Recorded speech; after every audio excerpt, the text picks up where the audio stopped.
하나님께서 오늘 우리에게 주신 성경 말씀은 마가복음 3장 31절부터 35절까지의 말씀입니다. 우리 함께 이 말씀을 받들어 읽겠습니다.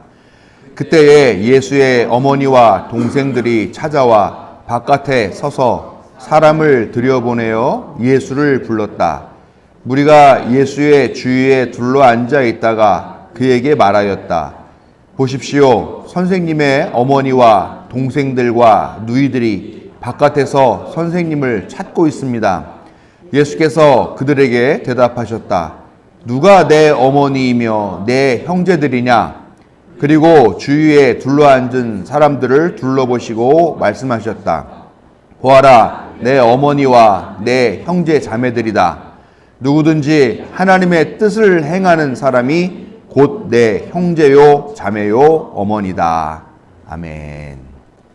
우리의 약함과 무지를 깨우치시고 힘있게 하시며 생명의 길로 인도하시는 항상 오르신 하나님의 사랑과 자비가 오늘 예배하기 위해 하나님 앞에 나온 자녀들에게 함께 하시기를 성어버이 성자 성령의 이름으로 축원합니다. 지금 우리 민족의 대명절 중 하나인 설날 연휴를 앞두고 지내고 있습니다. 이제 설날은 화요일이죠. 우리 새해 인사 한번 할까요? 새해 복 많이 받으시고 사업 번창하시고 간에 두루 평안하시기를 빕니다. 새해 복 많이 받으세요.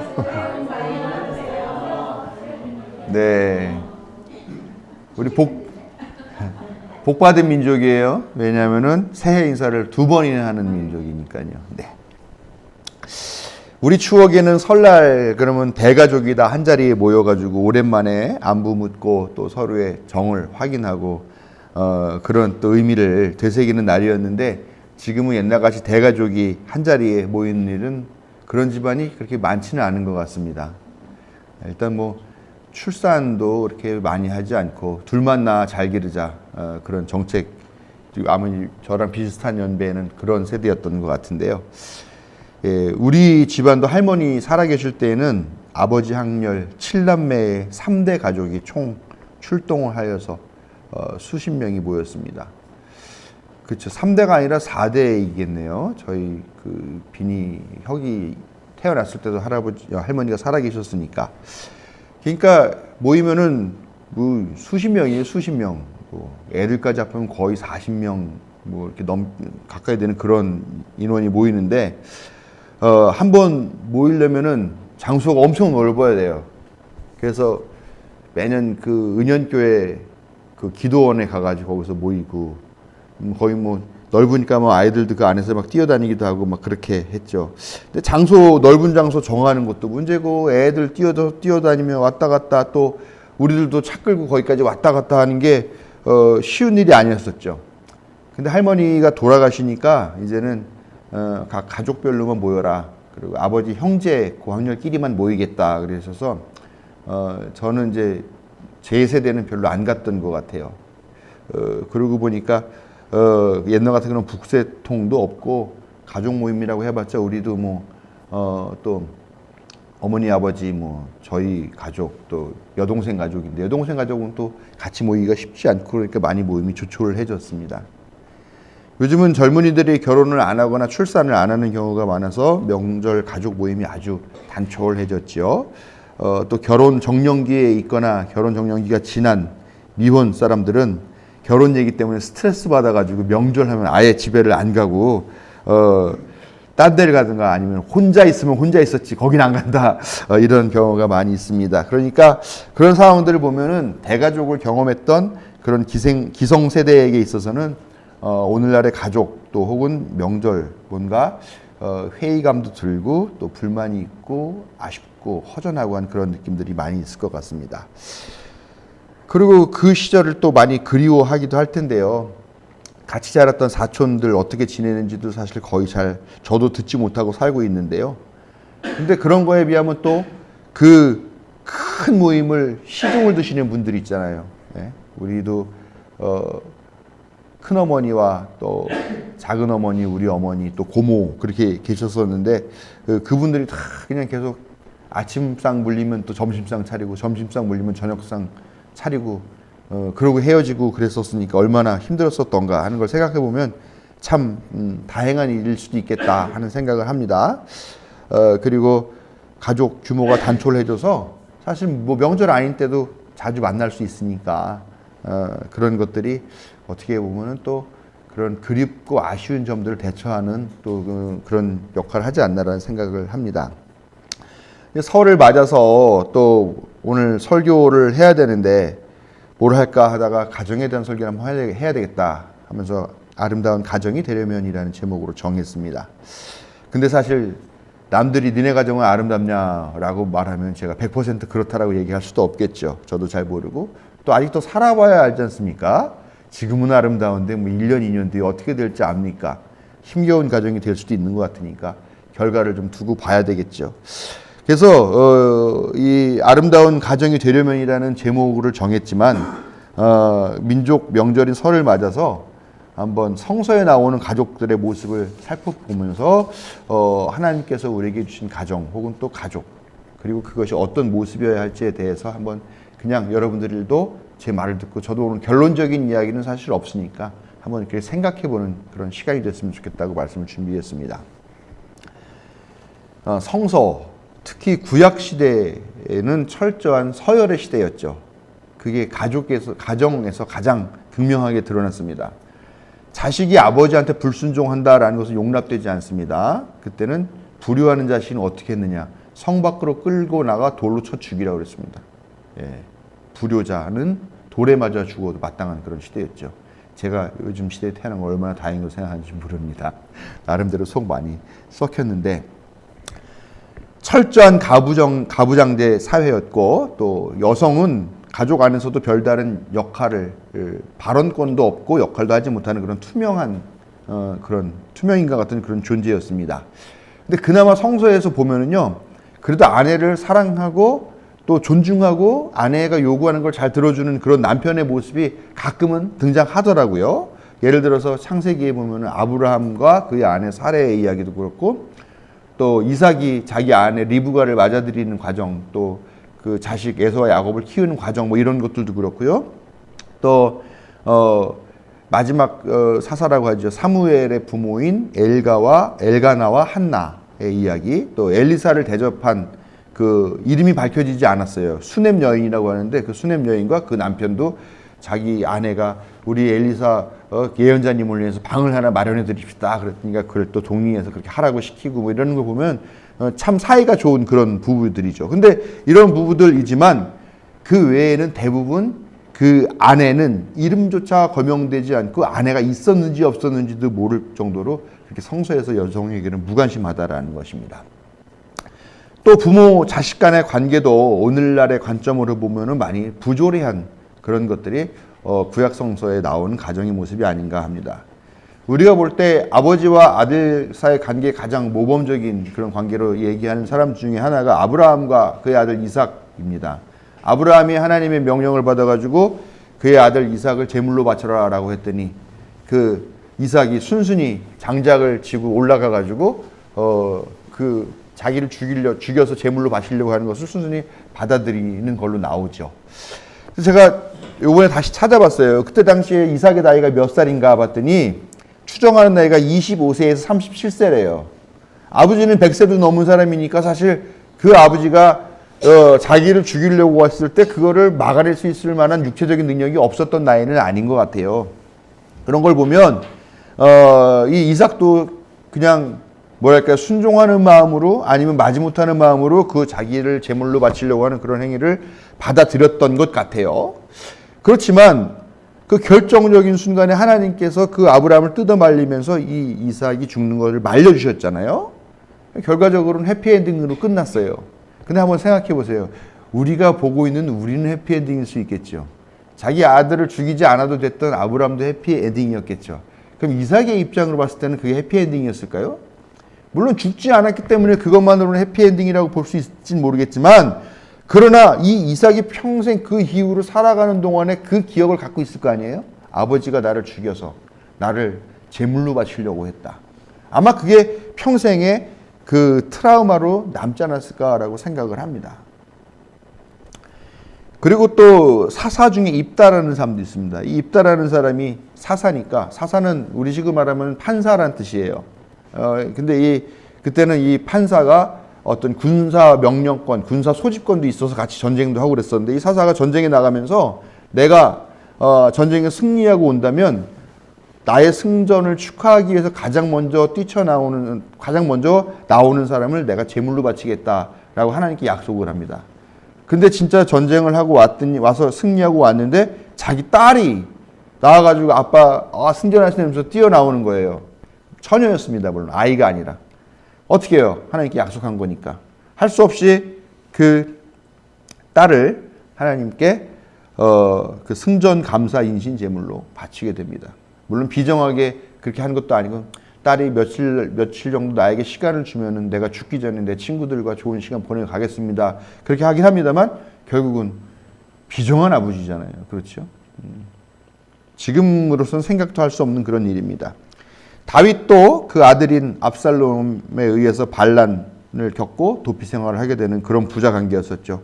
솔로몬은 다윗의 혼외 관계를 통해서 태어난 사람이었습니다. 형제들과의 관계는 어땠느냐? 역시 우리가 가장 잘 아는 에서와 야곱 형제의 그 경쟁 관계. 그 장자로 태어난 형을 부러워해가지고 팥죽 한 그릇에 그 장자권을 사고, 그것 때문에 이 동생을 미워하고 하다가 화해는 했습니다만, 근데 성서에서는 상당히 괜찮은 화해를 그려지고 있습니다만, 사실은 그 이후에도 또 계속 경쟁 관계에 있었던 그런 모습들이 성서에 나오고 있다는 거죠. 왕자들은 반란을 일으킵니다. 아버지에 대해서 반란을 일으키고 형제 간에서도 난이 일어났죠. 아비멜렉이라고 하는 사람이 있었는데, 이 사람은 자기가 사사 시대에 자기가 그 권한을 갖기 위해서 자기 형제를 쳐 죽입니다. 70명이었다고 합니다. 그리고 시아버지인 유다가 며느리 다말과 성적인 관계를 갖게 됩니다. 이거는 물론 그 알고서 한 불륜행위라고 말할 수는 없습니다만, 그러나 그런 일들이 생기게 되는 거죠. 그 둘 사이에서 아이를 낳게 되는데, 그 아이를 이제 아버지가 자기 아들로 그렇게 삼게 되었나요? 갑자기 생각이 안 나네. 그게 아니라 그 자기 아들의 아들, 죽은 아들의 아들로 그렇게 주었던 것 같은데요. 아무튼 그런 관계도 있었습니다. 또 일부다처제, 참 심각하잖아요. 솔로몬이 가장 잘못했던 것 중에 하나가 아내를 너무 많이 두었다라는 거죠. 그래서 거기에서 어떤 종교 혼합주의의 문제도 생기게 되고, 그리고 그 아들들이 많으니까 그 아들들 사이에서, 그건 다윗도 마찬가지죠. 아들들이 많이 생기니까 그 사이에서 갈등이 생겨나고 왕권 다툼이 일어나고 그렇게 되죠. 또 일부 다처제 때문에 의붓 동생을 강간하는 그런 사건도 생깁니다. 다윗의 아들 압살롬이 아버지한테 열받았던 이유 중에 하나가 또 다윗도 처가 많아요.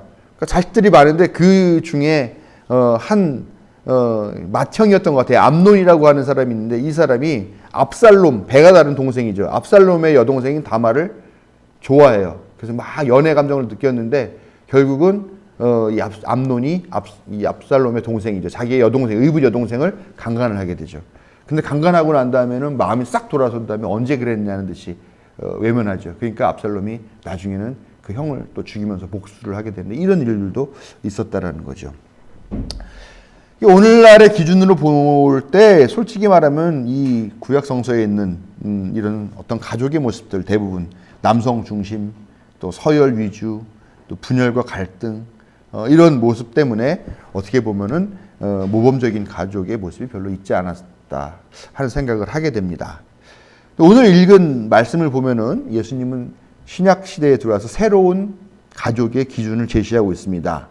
예수님이 30쯤에 큰 깨달음을 얻고 그 같이 살던 가족을 떠나서 방랑 생활을 하시게 되는 거죠. 거기 가서 그러면서 제자들도 만나게 되고 그렇게 하시는 거죠. 가시면서 하나님의 나라를 선포하고 병자를 고치시고 귀신을 쫓아내고 하는 그런 사역들을 시작하시게 되는 거죠. 예수님께서 그렇게 다니시면서 여러 곳에서 당시에는 상당히 존경을 받았던 바리새인들이랑 논쟁을 벌이십니다. 그러면서 하나님 나라 운동, 이런 유대교 율법주의가 아니라 하나님 나라 운동을 해야 된다. 민중이 해방되고 민중이 하나님 나라로 인정받는 그런 하나님 나라를 만들어야 된다라고 그런 걸 막 시작하실 그때쯤의 이야기입니다. 이런 때에 어떤 소문을 들었는지 어느 날 예수님의 어머니인 마리아와 또 동생들과 누이들이 예수님을 찾아왔습니다. 그러니까 아버지 빼고 다 온 것 같아요. 아버지 빼고 다 우리 큰형님, 우리 큰오빠, 우리 큰아들 집에 데려가자 그러고 온 거죠. 왜 왔을까를 한번 생각해 봤습니다. 왜 왔을까요? 유명해진 아들이 어떻게 된 보면은 이제 유대인의 왕이 될지도 모르는데 이 아들이 자기 동생들도 데리고 다니면서 권력을 나누어 주면 좋겠다라고 하는, 우리가 알고 있는 요한의 어머니가 그랬잖아요. 요한이 예수님께서 높은 자리에 가시면 내 하나들은 왼쪽에 하나들은 오른쪽에 앉혀주십시오 이렇게 얘기를 하는데 그런 마음이었을지도 모르겠다라는 생각도 살짝 듭니다. 그런데 오늘 읽은 말씀 31절에 바로 앞절을 보면 이런 말이 나와요. 사람들이 예수님을 보고 뭐라 말하느냐? 그는 악한 귀신이 들렸다라고 말했다라고 나옵니다. 이런 거를 보면은 예수님이 그 당시에 사회 종교적으로 무리를 빚고 있었다는 소문을 듣고 자기 맏아들을 데리고 아이고 집에 가서 좀 요양 좀 시켜야 되겠다, 좀 진정 좀 시켜야 되겠다라고 생각을 했던 것 같아요. 어쩌면 그들에게 예수님은 귀신 들린 아들이거나 정신병에 걸린 아들이거나 아니면 가족을 모두 위험에 빠뜨릴 수 있는 정치적인 그런 모험가로 보였을지도 모를 것입니다. 그렇지만 또 한편 좋게 보면 그렇죠. 자기 아들이 또 자기 형이 자기 오빠가 저러고 다니는 게 걱정돼서 가족이 모두 와서 우리 오빠 형 집에 데리고 가서 이제 좀 쉬게 하자 하는 그런 끈끈한 가족애가 느껴지는 부분도 분명히 있다라는 것이죠. 그런데 예수님은 이런 가족들의 노력과 이런 가족들의 끈끈한 가족애에 찬물을 끼얹는 말씀을 해버리시죠. 자기를 데리러 온 그 가족들을 외면하면서 뭐라 그러냐? 사람들에게 예수님, 당신 어머니와 당신 형제들이 왔습니다. 했더니 누가 내 형제야? 누가 내 가족이야? 이게 성서에 있는 글씨로 볼 때는 좀 밋밋하지만 상상력을 발휘해야 돼요. 어떤 말투였을까? 상당히 어떻게 보면 비아냥거린다거나 아니면 동의하지는 않는다거나 하는 그런 뜻으로 말씀하셨겠죠? 그렇게 반문하시면서 오히려 자기 주위에 둘러앉아있던 그 사람들을 가리키면서 이 사람들이 내 형제 자매다. 하나님의 뜻을 행하는 사람이 내 형제요, 자매요, 어머니다라고까지 말씀하신다는 겁니다. 그때 예수님의 주위에 둘러앉아있던 사람들이 누구입니까? 고관 대작, 바리새인들, 뭐 잘 먹고 잘 사는 부자들, 명예와 권력이 있는 그런 사람들이었을까요? 아니었다라는 거죠. 다 병자, 죄인, 여성, 그 다음에 그 시간에 일하러 가지 않고 와서 할 일이 없으니까 거기 와가지고 예수님 예를 듣고 있는 그런 사람들. 요즘식으로 말하면 그냥 떨거지, 소외된 사람들, 별 볼 일 없는 사람들, 그런 사람들이 그 옆에 있었다라는 거죠. 그때 그런 사람들을 보고서 예수님 뭐라고 말씀하십니까? 이 사람들이 내 가족이다. 이 사람들이 내 어머니고 이 사람들이 내 형제 자매다라고 말씀하신다는 거죠. 예수님은 이 한마디 말씀으로 매우 급진적으로 가족을 해체하고 있다는 겁니다. 이 말씀은 뭐냐? 예수님에게 있어서 혈연을 나눈 가족은 별 의미가 없다라는 거죠. 하나님의 뜻을 듣는 것뿐만 아니라 듣고 행하는, 실천하는 것이야말로 새롭게 구성되는 가족의 전제 조건이 되어야 된다는 것을 우리에게 말씀해 주고 계신다는 겁니다. 만약에 하나님의 뜻을 거스른다면 그건 이미 가족도 아니고 배척하고 외면해야 될 존재, 그 이상도 이하도 아니라는 냉정하고 어찌 보면 상당히 폐륜적인 그런 주장일 수도 있다는 것입니다. 근데 아마 예수님께서 이런 말씀을 하셨기 때문에 오늘날 그 역사의 그 기독교 역사의 긴 역사 동안에 다 있었겠죠. 이런 말씀 때문에 가족이 있는 집을 뛰쳐나와서 자기의 가족을 거부하고 공동체 생활을 하는 그런 종교 조직에 가담하는 그런 일들이 생기지 않았나라고 생각하는데요. 근데 불행하게도 오늘날 그런 공동체 조직은 대부분 다 이단이더라라는 거죠. 뭐 피가름한다라고 뭐 그런 게 있습니다. 네. 피가름도 이제 새로운 가족을 이야기하는 거죠. 참가족 이런 얘기 많이 하는데 우리가 잘 아는 통일교회 원래 정식 명칭이 뭔지 아세요? 정식 명칭이 세계 평화 통일 가정 연합입니다. 예. 즉 이들도 문선명을 따르는 새로운 그런 가정을 만들어야 된다. 이전에 있었던 혈육적인 관계는 필요 없다. 우리가 이제 새로운 가정이 됐고 그 가정이 연합하는 것이다. 그걸 이제 통일교라고 우리가 부르는 그 이단 사이비 조직이라는 것입니다. 우리는 예수님의 이런 말씀을 들으면서 과연 아름다운 가정 또 아름다운 가족이 되려면 어떻게 해야 될까 하는 혼란에 빠질 수밖에 없습니다. 뭐 우리의 가족이라고 해서 다 하나님 말씀 듣고 실천하고 사는 건 아니잖아요. 그러면은 어떻게 해야 돼? 가정 뛰쳐나가서 우리 교회에 와가지고 교인들끼리 공동체 생활하면서 우리가 가족입니다, 한 가족입니다. 이렇게 해야 됩니까? 그럼 뭐 교회에 온다고 뭐 다 하나님 말씀 듣고 실천하고 행하는 사람들이만 있습니까? 저는 그렇습니까? 여러분들 보시기에? 그렇다고 얘기 좀 해주세요. 웃지만 마시고. 목사라도 그렇게 돼야 되죠. 교인들이 이렇게 신뢰가 없어. 그러나 한편으로는 또 그런 생각을 하죠. 하나님의 뜻을 행하지 못하는 가족이 과연 가족으로서의 의미가 있는가라는 질문. 그 질문은 여전히 우리에게 유효하다라는 것입니다. 좀 극단적인 예이기는 하겠습니다만 한번 오늘날 우리가 살고 있는 이 세상의 가족의 모습을 한번 봤으면 좋겠어요. 부모가 자기 자식을 자기 소유물로 여기거나 자기의 꿈을 대신 이루는 그런 도구로 여기는 경우가 많잖아요. 그래서 어렸을 때부터 너는 서울대 가야 된다, 너는 연대 고대 가야 된다, 너는 인서울대학교 가야 된다, 공부해야 된다.